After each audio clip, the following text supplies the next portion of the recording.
Hormati Tuan Nazir, Tuan Imam, ahli datang ke surau, masjid Masjid Korea Kampung Rincin.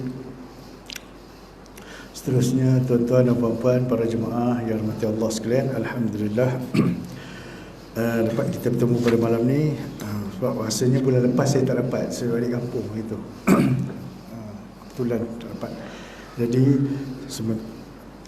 nak selit-selit ganti, imam kata tak ada kosong kan. Kebetulan ada yang kosong, bila saya nak selit dah ada orang ganti, tak apalah. Ingatkan nak kotor balik. Tak apalah, InsyaAllah dapat kita jumpa pada malam ni. Kalau tak silap saya, dalam catatan saya ni kita berhenti iaitu dalam tajuk, ya, InsyaAllah ini tajuk yang berkaitan dengan kedudukan wali mengikut susunan. Ini lelaki kena faham betul-betul. Orang lelaki kena faham betul-betul ni. Kedudukan wali. Sebab nak nikah, bila sebut nak nikah ni, dia kerja orang lelaki. Kan? Dengan wali. Tak ada wali, maka tak sah nikah. Tak sah nikah. Apa-apa nikah pun, dia lari ke siam pun, dia pakai wali. Dia pakai wali hakim. Tak ada perempuan yang boleh nikahkan diri dia sendiri. Tak ada. Ya? Jadi insyaAllah pada malam ni, kedudukan wali menurut susunan. Itu kelebihan orang lelaki. Ya? Kelebihan orang lelaki.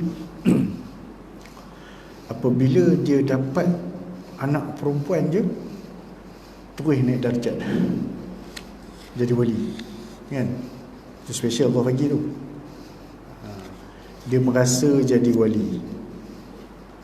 Kita nak merasa jadi wali Allah belum tentu. Wali nikah confirm. Jauh sangat kalau kita ni nak jadi wali Allah. Wali nikah confirm. Itu kelebihan dia. Lelaki, kalau dia ada anak perempuan, contoh dia ada 4 orang anak perempuan, dia jadi 4 kali wali. Kan? Tapi lepas tu tak ada dah, nasab dia putih kat tu. Sebab berpindah pada menantunya, suami kan. Tetapi kalau kalau kita yang lelaki dapat anak lelaki juga, kita memang tak merasa jadi wali, kan? Tetapi keturunan kita hidup. Bin, ya, Mak Faizal bin sampai cucu cicit saya. Kalau semua anak lelaki. Kalau anak perempuan, setakat anak perempuan tu yang bin kita pun, bila dah kahwin, cucunya dah bin menantu kita yang lelaki. Itu bezanya, ya. Tapi ada kelebihan dia masing-masing, kan? Allah bagi tu. Okey, jadi kedudukan wali menurut susunan, ya. Wali-wali dalam perkahwinan adalah mengikut susunan seperti berikut. Pertamanya bapa. Bapa, apa cerita pun bapa. Kena tak nak, suka tak suka, tapi benda ni berlaku dalam masyarakat. Dia bila dilihatkan kepada situasi tu, contoh ya, yang banyak yang berlaku lah, yang saya sendiri handle. Apabila mak dengan ayah bercerai, bila mak ayah bercerai ni, ayah kahwin lain, duduk jauh-jauh, mak pun kahwin lain, duduk tempat lain. Yang masalah dia bila anak nak kahwin. Bila anak nak kahwin, ya? Bila nak kahwin, pergi cari ayah. Kadang-kadang ayah, tak apalah kau kahwin je lah, ayah tak nak campur. Bila masuk situ, jadi terpaksalah si anak ni memohon ke mahkamah untuk mendapatkan perintah wali enggan. Wali enggan, ya? Mahkamah akan panggil wali tu. Tapi kalau dia tak datang, hadir atau tidak, perbicaraan tetap dijalankan. Benda orang nak kahwin jangan inilah. Dan ada juga pernah 2 orang 3 orang saya nikahkan. Memang mak ayah dia bercerai. Ayah dia cakap siap dah, korang nak kahwin ke apa, pakai wali hakim. Ayah tak nak jadi wali korang. Apa punya bapak ni? Kan? Apa punya bapak ni? Ada. Yang paling menyedihkan saya itu, betul-betul dia datang berdua. Pengantin lelaki, pengantin perempuan datang. Pengantin lelaki pakai baju kurta, pakai songkok, perempuan pakailah baju kurung macam. Bawa perintah mahkamah. Korang berdua je ke? Dia betul korang ni. Ya, ayah nak, ayah duduk kat Ipoh. Dah jumpa dah ayah? Dah. Ayah kata apa? Pergilah mohon wali hakim. Kakak saya kahwin dulu pun macam tu Ustaz. Dia kata, sama. Dah berdua dia orang je lah. Berdua je. Itu saksi 2 orang, saya jadi walinya 5 orang je. Ada. Nasib baiklah kat Pahit tu ada apa? Ada pelamin. Nampaklah sikit kan. Ada ayah yang macam tu. Sebenarnya ini tanggungjawab. Tolonglah kan, kalau kita bergaduh dengan anak sekalipun apa ke, kita tetap wali dia. Kan? Kita tetap wali dia. Tanggungjawab kita menikahkan dia. Jangan kita memang ada hukum boleh pakai wali hakim, tapi baik kalau macam tu buang bin tu kan tak? Buang binti tu jangan pakai nama bapak, betul tak? Pakai nama wali sultan tu tak payah pakai nama bapak. Sampai macam tu. Satu situasi wali ghaib. Wali ghaib ni kebanyakannya kalau orang tempatan kita kahwin dengan warga seberang, kebanyakannya. Tengah cari-cari, ayah dah balik Indonesia, tak dapat dihubungi. Tak tahu. Kontak saudara mara kat kampung pun entah hilang ke mana. Jadi mohon pakai wali hakim juga, ya. Jadi itu tanggungjawab bapa wajib, bapa itu wajib. Dia tugas dia mewalikan anaknya. Kemudian sekiranya tak ada bapa, maka dia akan naik ke atas. Kalau tak ada bapa, dia naik kepada datuk. Kan? Naik kepada datuk. Tapi syaratnya mesti daripada anak lelaki. Cucu daripada anak lelaki, bukan cucu anak perempuan. Kalau cucu anak perempuan, dia dah belah suami dia. Ini cucu anak lelaki saya. Contoh ni anak saya ni. Kan? Dia tak ada ke apa, entah mana hilangnya. Jadi anak dia, cucu saya yang perempuan, anak dia, saya boleh nikahkan. Ya. Kemudian bapa, kemudian datuk sebelah bapa. Okey. Kemudian yang ketiganya, adik-beradik lelaki seibu sebapa. Abang atau adik lelaki seibu sebapa. Itu wali, ya. Kemudian adik-beradik lelaki sebapa. Bapa kahwin 2, kan? Sebelah mak pertama ni semua anak perempuannya, kan? Semua anak perempuan. Bapa kahwin seorang lagi, isteri kedua ada adik lelaki ataupun ada abang lelaki. Itu adik-beradik. Dia bukan tiri, itu adik-beradik. Dan dia boleh jadi wali kepada kakaknya yang ibu sebelah sana, yang ibu nombor 1. Syarat bapak samalah, kan? Bapak sama. Bapak, isteri pertama, isteri kedua, ini bapak. Okey. Anak yang kedua ni boleh jadi wali kepada kakaknya ataupun pada adiknya yang mak nombor 1. Dia boleh, ya, itu sebelah bapak. Kemudian anak saudara, anak adik-beradik lelaki seibu sebapa. Anak saudara ni darjat dia tinggi ni. Lepas adik-beradik sebapa tak ada, turun ke dia. Contoh anak saya, contoh anak saya lelaki, dia boleh jadi wali kepada kakak saya. Dia boleh jadi wali pada kakak saya. Andai saya dah mati, lepas tu saya dah mati, lepas tu adik-beradik saya semua dah mati, yang ada dia, maka dia boleh jadi wali kepada kakak saya. Ya, anak lelaki, darjat dia tinggi tu. Kemudian itu yang seibu sebapa. Kemudian anak saudara adik-beradik lelaki sebapa. Anak abang yang nombor 2 tadi tu kan, ada anak lelaki, dia boleh menikahkan mak saudara dia, mak nombor 1 tu. Nenek nombor satu. Nenek tu tak nenek lah kan. Dia ni hasil pada bapa nombor dua. Lepas tu dia cucu lah yang bagi nombor-nombor ni. Dan dia boleh menikahkan mak saudara dia yang nenek nombor satu ni. Situ. Sebab apa? Kemudian kalau dah tak ada tu anak saudara ni, kalau dah tak ada anak saudara, baru jatuh kepada adik-beradik bapa. Yang maksud dia, bapa saudara ni darjat dia rendah sikit pada anak saudara dulu. Kan? Yang ke tujuhnya, bapa saudara seibu sebapa. Adik-beradik lelaki kepada bapa kepada yang seibu sebapa, adik-beradik bapa saudara. Bapa saudara baru boleh. Kan? Anak kita tak ada. Kita dah tak ada. Saya ada anak perempuan. Saya dah meninggal. Kemudian anak lelaki, so turun kepada abang saya. Baru pergi ke abang saya. Abang saya boleh nikahkan anak perempuan saya. Dengan syaratnya anak lelaki saya tak ada. Kalau anak lelaki saya ada, anak lelaki saya yang dulu. Ataupun cucu lelaki saya ada. Cucu lelaki saya boleh nikahkan mak saudara dia. Itu darjat dia tinggi lagi daripada bapa saudara.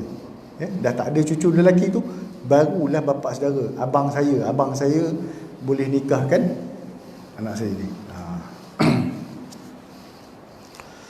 Kemudian bapa saudara sebapa. Bapa saudara sebapa, tok kahwin dua. Kan? Ini mak pertama ada Pak Long, yang ni ada Pak Su, last sekali mak kedua. Jadi yang si Pak Su tu boleh jadi bapa wali kepada anak saudara sebelah nenek yang pertama tadi. Okey. Boleh nampak je ya. Dia berbelit-belit sikit ni. Dia silang-silang. Saudara pun tak ada, cucu lelaki pun tak ada, maka sepupu boleh jadi wali kepada kakak sepupu dia. Dengan syarat bapa dia orang ni adik-beradik. Bapa dia orang ni adik-beradik. Ya, bukan mak dengan bapa, dia mesti lelaki. Dalam bab wali, perempuan tolak tepi dulu. Perempuan kira lain, lelaki je. Kemudian sepupu anak lelaki kepada bapa saudara yang sebapa pun boleh. Kan? Bapa saudara Pak Su tadi tu, anak Pak Su yang lelaki boleh nikahkan daripada sebelah ibu yang pertama tadi tu. Dia boleh. Maka disebutkan dalam kitab ni, jika semua tadi dah tak ada, maka wali adalah wali sultan. Sebagaimana sabda Rasulullah SAW, fasultanu waliyu man la waliyalah. Maka sultan, pemerintah, menjadi wali bagi sesiapa yang tidak ada wali. Itu yang wujudnya wali hakim. Macam Selangor ni dia tak panggil wali hakim, dia panggil wali raja. Dia panggil wali raja. Wali raja. Kalau di Pait ada 5 orang.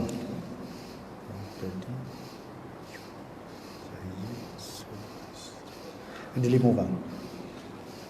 Tuan Kadi, Ustaz Nazri, Ustaz Ayub, Ustaz Zul, saya. Kami 5 orang je. Yang dalam daerah Lulangat lah. Dalam Selangor ramai, dalam daerah Lulangat. Kalau tiba-tiba tuan-tuan dengar kata nikah kat masjid ni, wali raja, bukan 5 orang ni yang turun, itu bukan, itu raja kapur mungkin. Sebab dalam daerah rahmat ni ada 5 ya. Sebab ada yang mengaku ni, saya kena 5 bulan ni saya kena masuk mahkamah untuk Sapina, bukan ni lah, Sapina untuk satu kes perempuan ni, dia minta cerai dengan suami dia. Dia menikah lama dah, tahun 96. Dia mu'alaf. Tapi malangnya si suami ni sepanjang nikah dia cerita memang tak pernah bagi nafkah, dan dia jadi isteri kedua. Mu'alaf ni jadi isteri kedua. Biasalah orang pakai uniform ni mana berani kahwin terang-terang kan. Dia kahwin sampai dah sekarang ni dia dah pencen dah, umur dia dah 61, 62, 63 macam tu kot. Tapi si isteri ni nak tuntut nak tuntut cerai apa semua kan. Jadi dia bawa satu surat nikah. Bila tengok surat nikah tu, saya macam confused tu. Surat dia nikah dia di Perak. Saya tanya, akak nikah kat mana kak? Saya dulu nikah Ustaz. Saya ingat saya tak ada pernah pergi Perak. Habis tu nikah kat mana? Saya ingat hari tu kita orang pergi dekat restoran dekat sana Sentul. Kita ada makan-makan, lepas tu sign sudah dapat.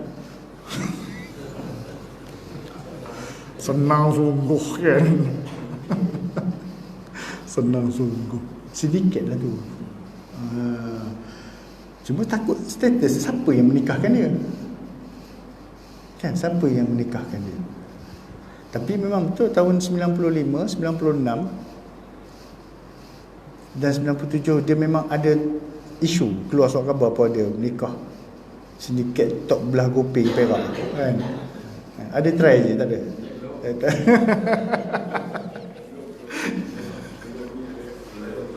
Kot lah ada try. Dan orang datang satu Malaysia datang cari. Tapi Pak Haji tu dah meninggal lah. Pak Haji tu dia juru nikah tapi dia buat bisnes kecil-kecilan lah ni. Ramai orang datang nikah kat situ. So saya tengok tu, saya snap gambar, saya hantar kat kawan saya kat Jabatan Perak. Tolong tengok bang, ori ke tak ada. Betul-betul. Nanti bagi 1 jam kot, nanti aku refer balik. Palsu dia. Surat nikah palsu. So saya pun tulis situ kan, dirujuk kepada ni pegawai Perak, dapati surat ini palsu. Lepas tu saya cop lah nama pendaftar kat situ. Udah dia bawa mahkamah panggil saya untuk bagi pengesahan surat tu. Ori ke tidak. Lepas tu dah dapat dah surat. Saya tulis surat ke Ipoh dah bagi surat dah. Memang perakui bahawasanya surat ini palsu. Selesai. Kan, masuk mahkamah ni tunjuk je lah surat ni, selesai kerja saya kan. Dah cari suami dia lah. Kan. Jadi untuk orang yang tak ada wali tadi, maka wali hakim, iaitu wali sultan, ataupun di Selangor ni wali raja, ya, wali raja. Mu'alaf, ya, mu'alaf biasa. Tak sah taraf lagi, wali ghaib, wali enggan.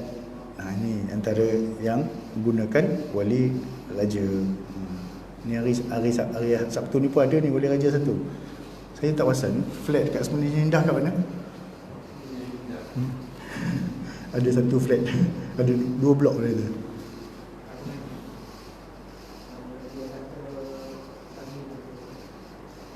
RM9, ya. Nak kena cari lah tu. Tabur haji sebenarnya.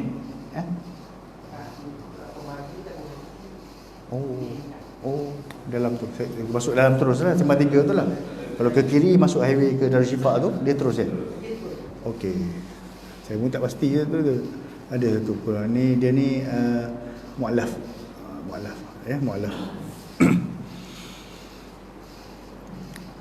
Katanya ayah dia orang Sabah tu, orang Sarawak tu, bapaknya seorang pastor lah. Kira macam apa? Father lah gereja ni. Orang kuat gereja, tapi anak dia masuk Islam. Alhamdulillah. Anak dia lah kahwin hari Sabtu ni. Okey, yang kedua, yang seterusnya, ini tadi sultan jadi wali. Jadi sebab itulah bila orang yang dilantik jadi sultan tadi, yang kita tahu kan, Nabi sebut fasultan lah, maka pemerintah, sultan itu pemerintah tadi, menjadi wali kepada sesiapa yang tidak ada wali. Maka yang dapat jadi wali raja di daerah-daerah dalam negeri Selangor ni ialah orang yang telah diberi watikah oleh Sultan Selangor untuk mewakili menjadi wali hakim, wali raja. Tu. Begitu juga negeri-negeri lain lah. Anak lelaki tidak boleh menjadi wali kepada ibunya. Anak lelaki dan cucu lelaki tidak boleh menjadi wali kepada ibu atau neneknya. Anak tidak boleh menjadi wali untuk mengahwinkan ibunya kerana kedua-duanya tidak mempunyai perkongsian dalam keturunan. Kan? Sebab ibu keturunan dia ialah bin moyang. Kita bin bapak kita. Ibu dia sebelah sana. Zuriat dia daripada keluarga sana. Ini kerana ibu dan anak lelaki dinasabkan kepada bapa masing-masing, kan? Anak kita dinasab pada kita,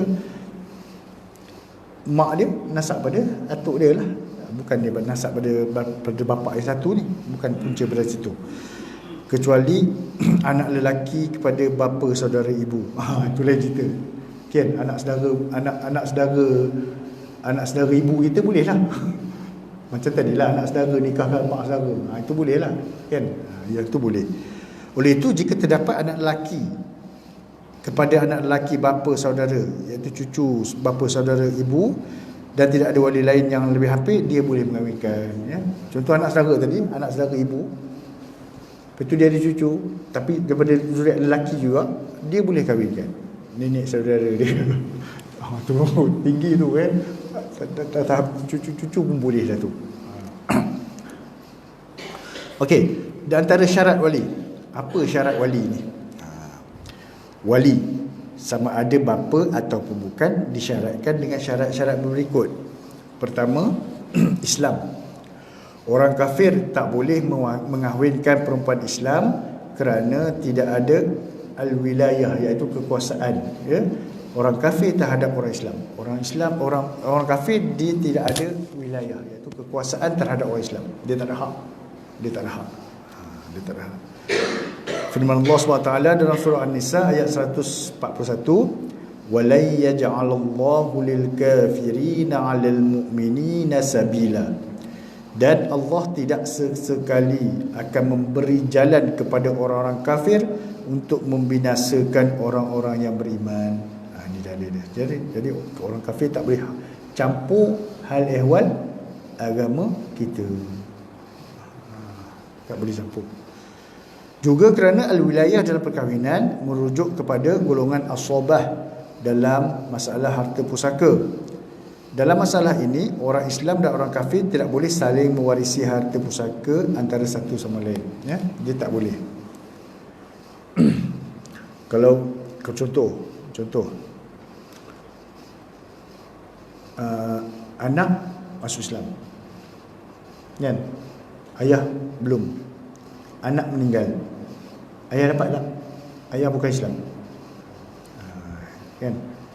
Tapi diberi dalam hukum memang tak ada, tapi diberi sebagai apa? Sebagai satu seguhati je kepada ayah dia. Bukan dia boleh mewarisi semua, tidak. Ya, tak boleh. Memang tak boleh. Dia tak boleh mewarisi harta pusaka orang Islam. Tapi ada yang mengatakan, ada pendapat yang mengatakan diberikan kepada bapa tu sebagai satu mudah-mudahan dengan itu terbuka hati dia dengan Islam, kan? So, walaupun anak dia dah masuk Islam, tapi dia masih dapat juga, mungkin dengan tu terbuka hati dia, ya. Walau bagaimanapun, orang kafir boleh mengahwinkan orang kafir, yang lain tak ada masalah, ya. Walaupun mereka berbeza agama seperti Yahudi mengahwinkan orang Kristian atau sebaliknya, kafir sama kafir tak kisahlah, kan? Kalau orang India nak kahwin, kan ada orang India kahwin dengan Cina, tapi masing-masing, kau sembah Buddha, aku sembah ni, masing-masing. Itu tak kisah, itu dia orang tak ada, tak masuk dalam Islam. Islam syarat mesti nak Islam juga, tak campur dengan kafir ni. Ini kerana semua orang kafir adalah sama tarafnya. Orang kafir ni sama taraf. Firman Allah SWT, "Walladzina kafaru ba'dhuhum awliya'u ba'd." Dan orang-orang kafir setengahnya menjadi wali kepada setengah yang lain. Dia orang sama lah. Tak ada beza. Kita dengan kafir memang tak boleh campur. Orang kafir biarlah dia dengan dunia dia. Okey. Itu yang pertama. Yang keduanya, adil. Maksud adil di sini ialah tidak fasik. Ialah wali tidak melakukan dosa-dosa besar, tidak berterusan melakukan dosa-dosa kecil, dan tidak melakukan perkara-perkara yang menjatuhkan maruah seperti kencing tepi jalan jalan raya, kan, berjalan dengan kaki ayam sebagainya, kan, tahu berjudi ke apa ke, tak boleh. Dia itu fasik. Maksud adil tadi itu ialah tidak fasik, ya? Dia tidak melakukan dosa besar ataupun dia tidak melakukan berterusan dosa kecil. Ada je dosa kecil je, dia kata tak apa, tapi hari-hari buat tak jadi. Sebab dia boleh jadi gugur hak kewalian tadi tu. Tak cukup syarat. Oleh itu orang fasik tidak boleh mengahwinkan perempuan yang beriman. Bahkan hak menjadi wali berpindah kepada wali selepasnya jika dia seorang adil. Contoh, adik-beradik, ayah dah meninggal, yang sulung abang, yang nombor 2 adik lelaki, yang nak kahwin adik bongsu perempuan. Sepatutnya ikut rankingnya abang. Tetapi abang ni bila orang dapat tahu dia ni memang jenis, yalah, kan, hujung minggu je cari nombor baru kan, main call kuat apa semua. Jadi dia tak boleh nak nikahkan adik perempuan dia sebab dia termasuk dalam golongan fasik tadi. Jadi hak wali tu berpindah kepada yang nombor 2. Yang nombor 2 ni alhamdulillah masjid 5 waktu datang, kuliah-kuliah datang, itu maka berpindah yang tu.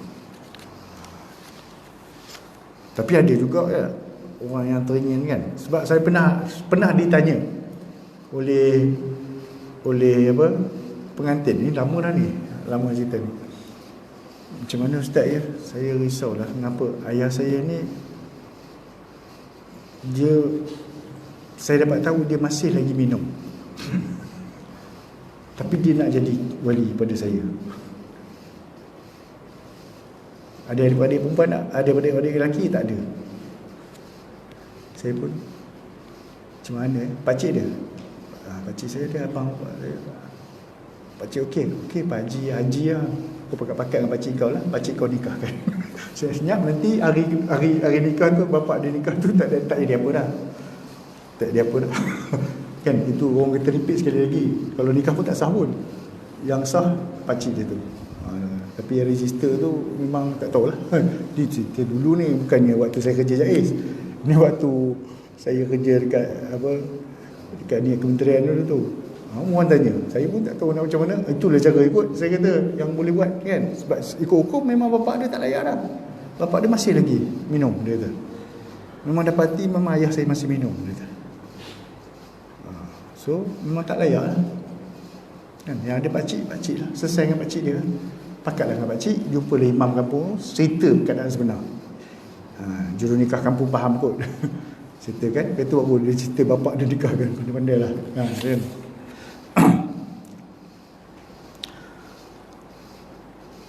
Sabda Rasulullah SAW ya, yang bermaksud tidak sah pernikahan melainkan dengan wali yang mursyid. Wali yang mursyid dia waktu masuk yang wali yang adil tadilah ya. Imam Syafi'i mengatakan mursyid dalam hadis ini ialah adil. Adil dia kata. Juga kerana fasik adalah kekurangan yang boleh merosakkan persaksian. Bukan setakat wali je kurang dia punya ranking, nak jadi saksi pun tak boleh. Oleh itu orang fasik dilarang menjadi wali dalam perkahwinan. Orang fasik ni memang tak boleh jadi wali dalam perkahwinan. Itu. Ada pendapat yang lain ya, satu pandangan daripada Imam Syafi'i juga. Dalam qaul yang lain dinyatakan bahawa keadilan tidak menjadi syarat dalam perkahwinan kerana hak menjadi wali berdasarkan hak asabah. Kan? Hak asabah, hak keturunan tadilah. Ya, hak keturunan dia tadi tu memang dia ada hak pada anak dia. Dia tidak ada pendapat lain mengatakan tak semestinya syarat tu tak ada syarat. Adil tu tak menjadi syarat, ya. Para asabah didorong dengan sifat belas kasihan yang banyak untuk memberikan kebaikan kepada orang yang dijaganya. Sifat kasihan ini tiada bezanya antara wali yang adil dengan yang lain.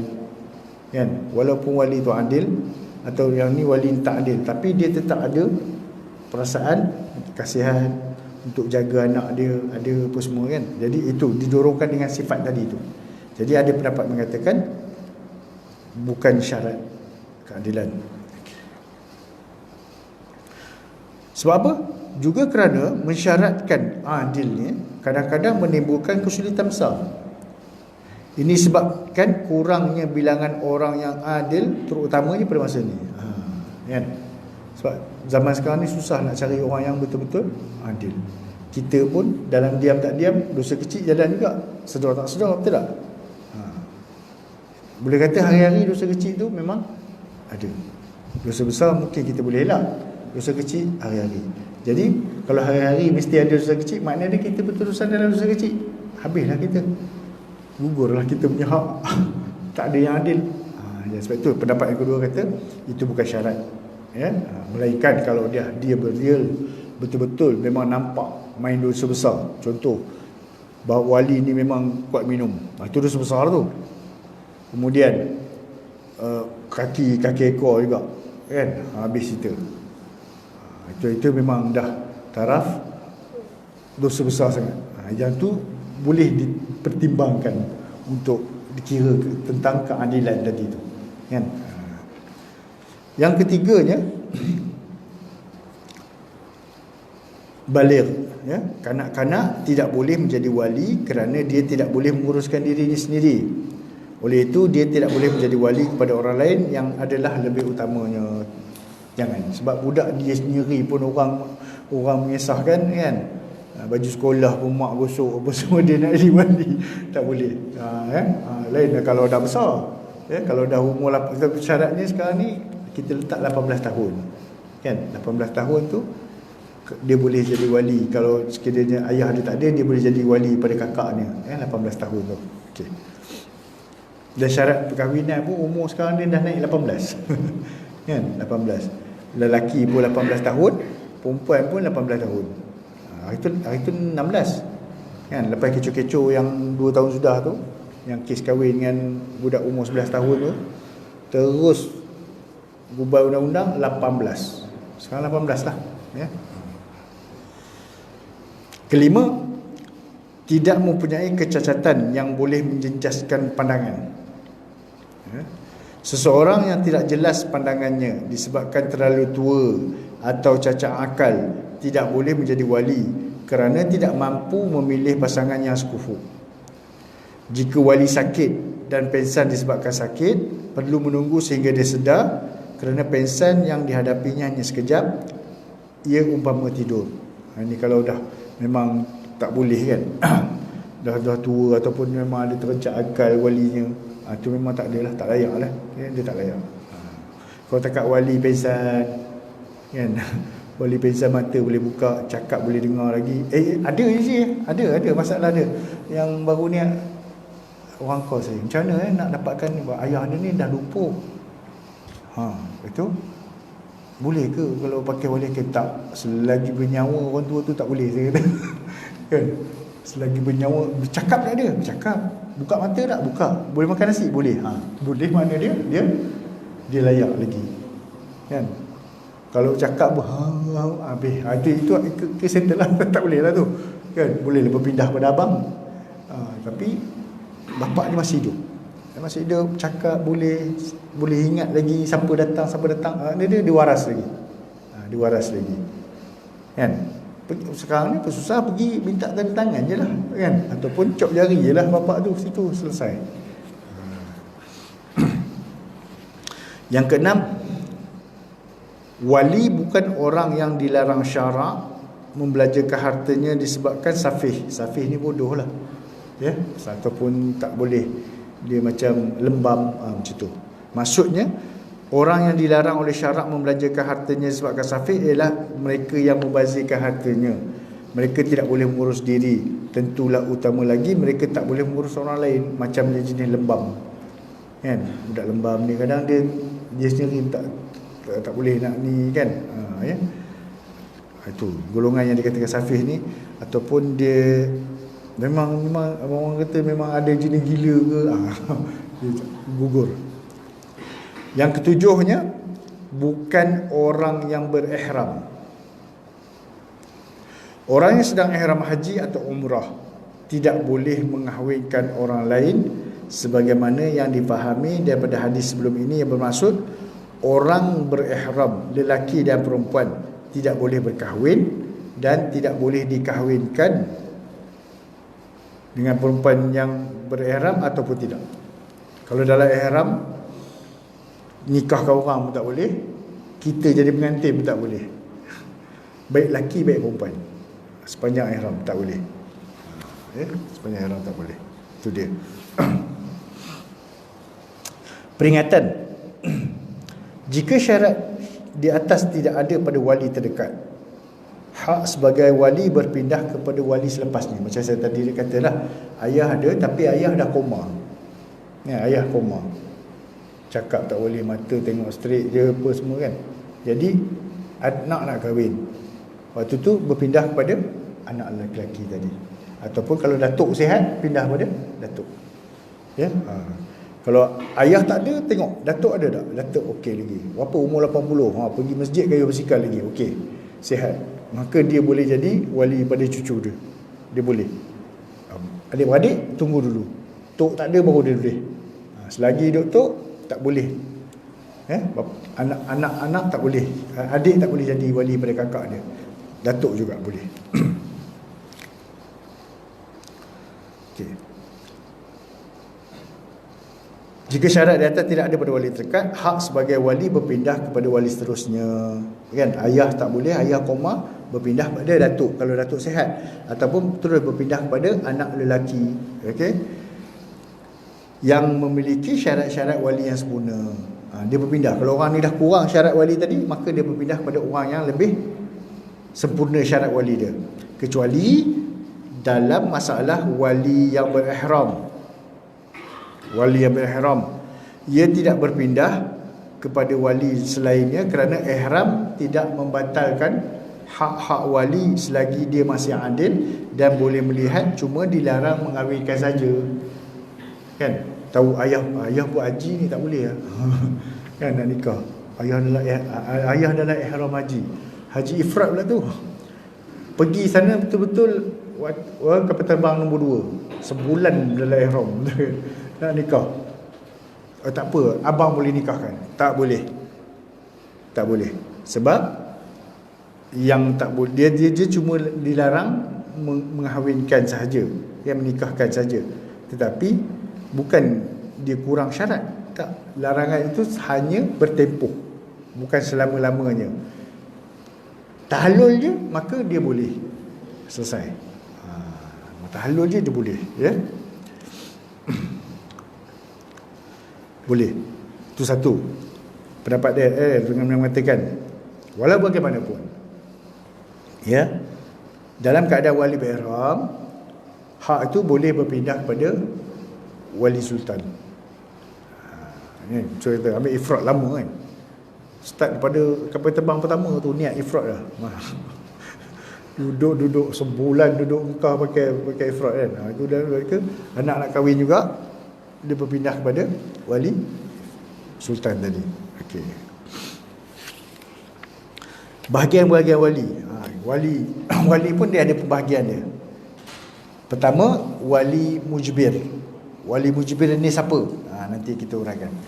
Yang keduanya, wali bukan mujbir, iaitu wali ikhtiar atau wali biasa.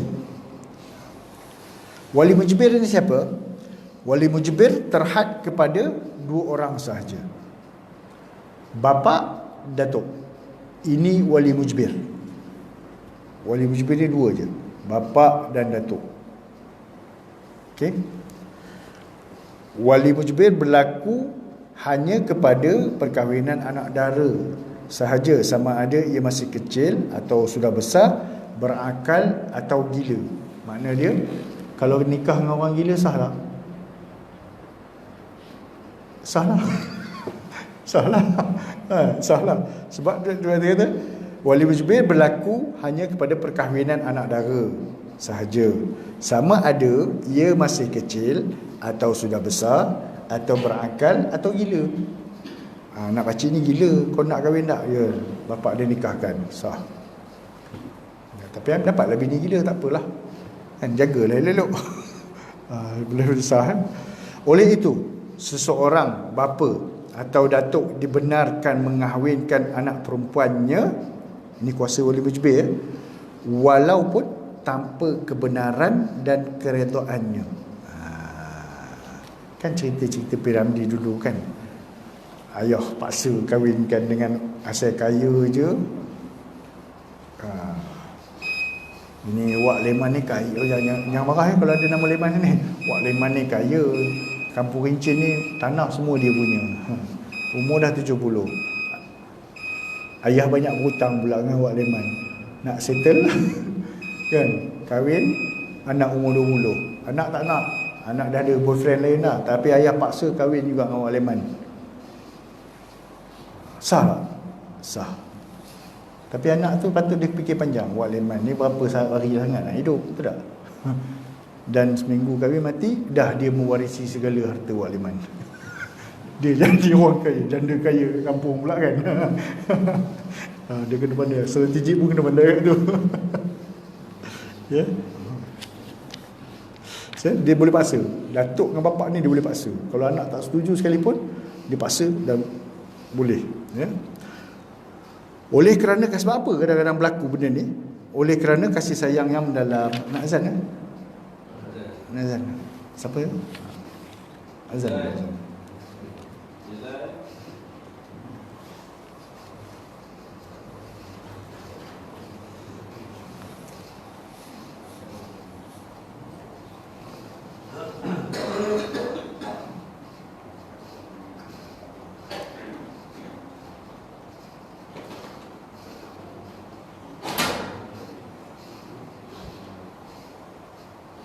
Allahu Akbar, Allahu Akbar.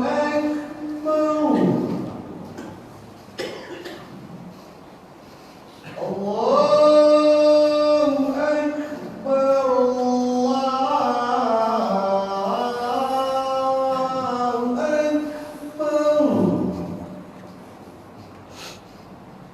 Akbar. Asyhadu an la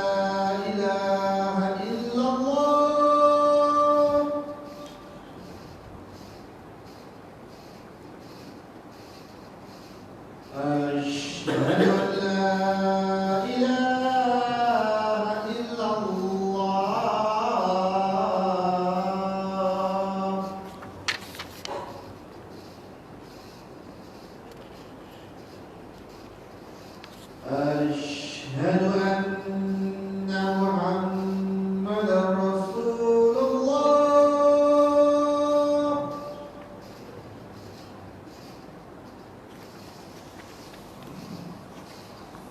أشهد أن محمدا رسول الله.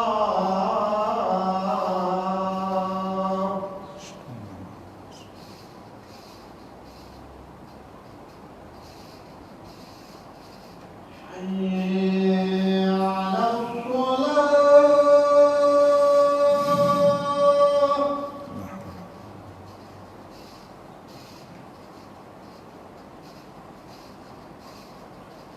حي على الصلاة.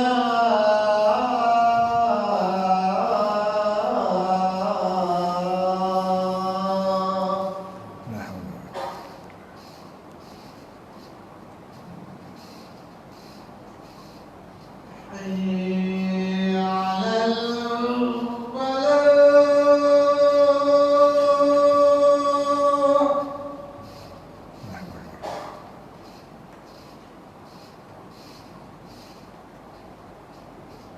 حي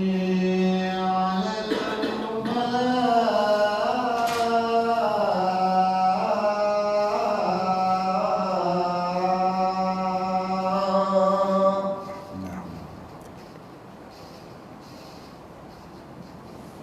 الله أكبر، الله أكبر.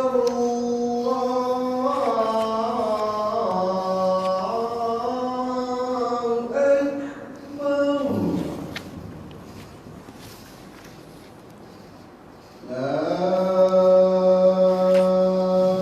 إله إلا الله.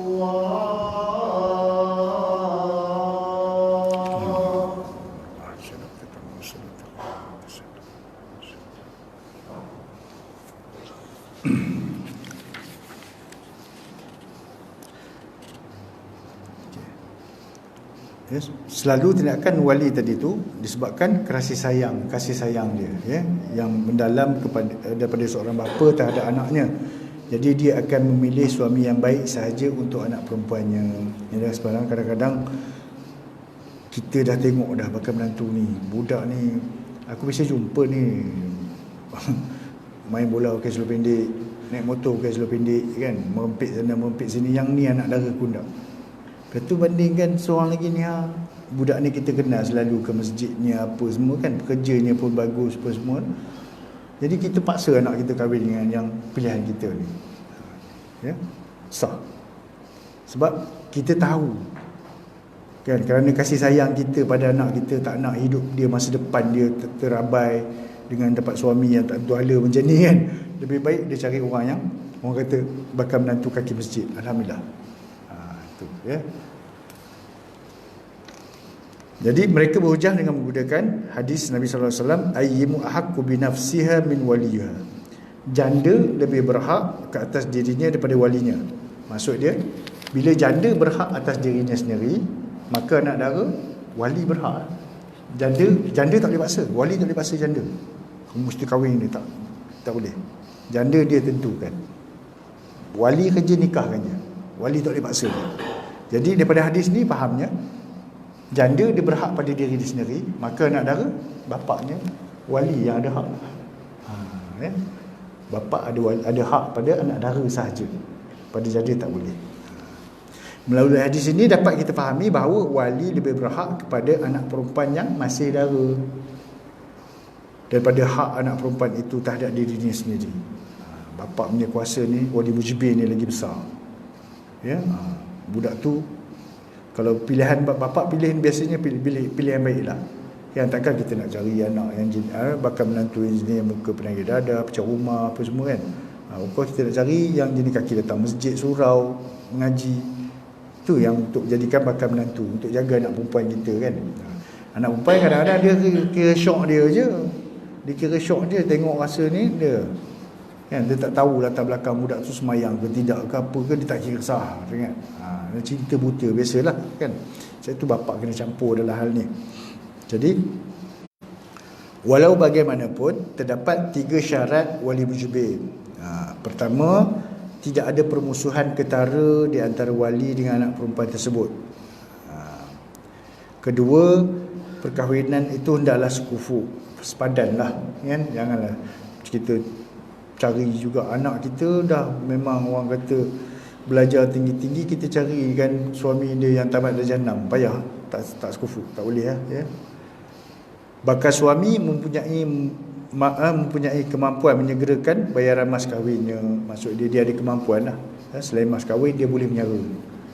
Jadi itu syarat dia. Kalau bapak cari yang jenis ni tak ada masalah. Tetapi kalau tak cukup syarat ni, maka tak digalakkanlah wali tu buat kerja macam ni ya. Jauhkanlah. Okey. Wallahu alam. Banyak ni, panjang dia punya ni. Tetapi minta izin ke anak dara tu adalah digalakkan. Ya, bapa atau datuk minta izin dengan anak perempuan yang nak dinikahkan itu tadi, ya, minta izin. Sebab ada dalam satu hadis ya, janda tidak boleh dikahwinkan melainkan setelah diminta keputusannya. Jadi wali tak boleh paksa janda kahwin. Dalam hadis sebut kan, janda tak boleh dikahwinkan melainkan setelah diminta keputusannya. Sebab apa? Sebab dia dah ada pengalaman hidup. Biar dia tentukan siapa pilihan dia lepas ni. Okay. Anak dara pula tidak boleh dikahwinkan melainkan setelah minta izinnya. Para sahabat bertanya, wahai Rasulullah, bagaimana keizinannya? Dengan diamnya. Anak dara tanya-tanya, setuju tak ayah nak nikahkan kamu dengan dia? Diam tu iyalah tu. Dia lah tu. Kan? Memang betul, memang betul. Benda ni memang pengalaman saya lah bila tanya janda, bila tanya kan anak dara. Sekarang sebelum nikah tu saya paling juga dekat pengantin perempuan. Pengantin perempuan ni betul ke bakal suami? Tunduk, malu kan? Tak salah orang. Tunduk. Setuju kahwin? Suara tak keluar. Tapi ada sekali tu saya tanya janda, ni pengantin perempuan ni betul ni bakal suami? Betul tak? Betul. Dia keluar suara dia. Setuju tak? Setuju. Senyum. Tu beza lah, beza. Okey. Janda lebih berhak terhadap dirinya daripada walinya. Bagi anak dara pula, kamu hendaklah meminta izinnya, dan keizinannya ialah diam anak dara itu. Tu dalam satu hadis ni cerita begitu. Anak dara biasa dia tak ada lebih-lebih tak ada, biasa bercakap tu dia ngangguk, senyum ke, kan, tunduk-tunduk tu, iyalah tu. Dia terdiam tu, iyalah tu, tanda setujuan dia, ya. Jadi kedua-dua hadis ni menerangkan wali disunatkan meminta kebenaran anak gadis yang masih dara untuk mengahwinkannya, walaupun dia paksa pun sah. Tapi cara adabnya, demi kasih sayang, minta izin, kan. Abang anak ni minta kebenaran dia, setuju ke tidak, wallahu a'lam.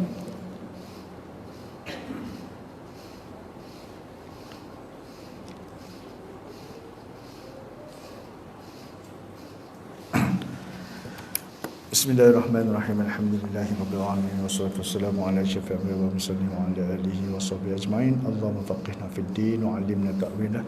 Allahumma shrah bil Qur'anil 'azim sudurana wa 'azib bihi ujurana wa hassin bihi akhlaqana wa nawwir bihi qulubana wa quburana ya Allah ya Karim bi rahmatika ya arhamar rahimin.